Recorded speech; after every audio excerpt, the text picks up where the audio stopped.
Hello, welcome back to the channel. There's quite a few new subscribers out there, and I'd like to all thank you for subscribing.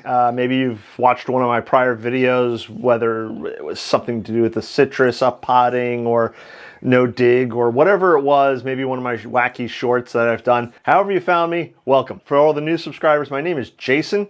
I'm down here in Eastern North Carolina, growing zone 8A. I started growing in 2018. I moved to North Carolina in 2020, and I live on 1.5 acres, which I plan on making one big, giant garden. There's gonna be flowers, I have an orchard, which is small, but it's coming along. It'll take years to come along. I have a veg garden. I have flower beds. Anywhere I can grow things and anything I can possibly grow here in Growing Zone 8A, I want to grow. I want to do. So that's who I am, and that's where I am, and this is what I'm doing. I'm sharing my garden with all of you and my growing experiences. So this isn't really now a how-to channel, but this is just me building my garden. Things that maybe I learn, I'll pass on to you, or if you guys have any suggestions or comments, please leave them below. I've gotten some great comments and some great suggestions over the past few years, so keep them coming. And again, it's just me and my garden. Hopefully that you find some of the things I do interesting or entertaining. Quick updates, what's going on in the garden, what's happening. I have my on-ground, in-ground veg beds, my new veg bed section that I'm rebuilding from the last few years.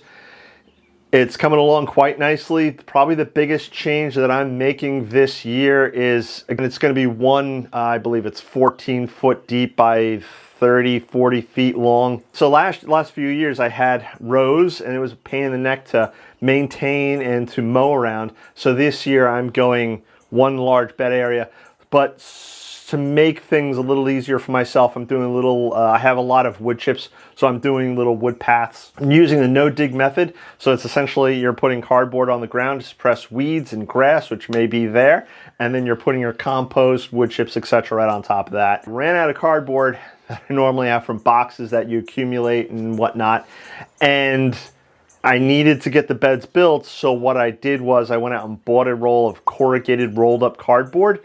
It's something I saw on Instagram, some other grower user doing. I thought it was a neat idea. I'm doing it myself. There are 4 foot wide sheets. I cut them to about 15 foot in length. I let them run up a little bit in the back so that, you know, keeps the weeds from the rose garden from hopefully coming in. But either way, put all that stuff down, put the compost down, wood chips down. We're moving forward, which is pretty exciting. What else is happening?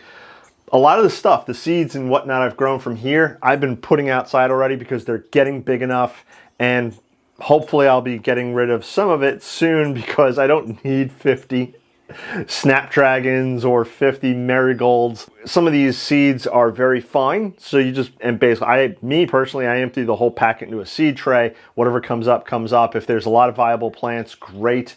And then I separate a pot and again grow on. And I have a lot of plants, so I'll be giving away many of those, which is great. But I'll be planting out a lot in my various flower gardens that I have around the house and the property. I have plants that still need to be up potted, like these cosmos. I've never grown cosmos before, but they're looking pretty good, and I'm pretty excited about that. I should be getting at least, I don't know, maybe a dozen of each of these, so that'd be pretty exciting. I have so many other things to be potting up, and the next few days is supposed to be rainy, which is perfect. Plus, I think Sunday's Easter, so I won't be obviously gardening on Easter, but maybe I will. We'll see. Maybe I can squeeze in some up potting before I go to Easter. I have potatoes growing in bags. I have peas growing on the trellises. My potatoes in the raised bed have come up. I have onions in the ground already, and I have more onions that I will be putting in the ground in the next probably couple of weeks. These are red rock onions, and I have candy hybrid onions, which are just starting to sprout now. So I'll be having a succession of onions over the next few months, which is very exciting. I have garlic, which will be coming out soon, and I have beans, which will be going in the ground. There's a lot happening, and there's a lot that's going to be happening. I have dahlias that are starting to poke up. We've had a few days over the past few weeks where it'll get up to 80 degrees during the daytime. That's obviously warmed the ground enough that it's triggered the dahlias to grow, and they're growing, which is great. So I know some of them have survived the winter. I left my dahlias in the ground over the course of the winter, and I'll be doing a video soon, probably in the next 2 to 3 weeks, where I'll be talking all about my dahlias, how I handle my dahlias, what I've done, lessons learned, etc., etc. So again, if you haven't subscribed, please subscribe. Click that bell icon to be notified when I do post a new video, so you don't miss that video and you can follow along, see what's happening there. What else has been happening? There's just a lot of stuff that's been flowering, coming to life, which is really exciting. So over the next few weeks, there should be quite a few interesting videos coming out, because I'll be planting stuff out.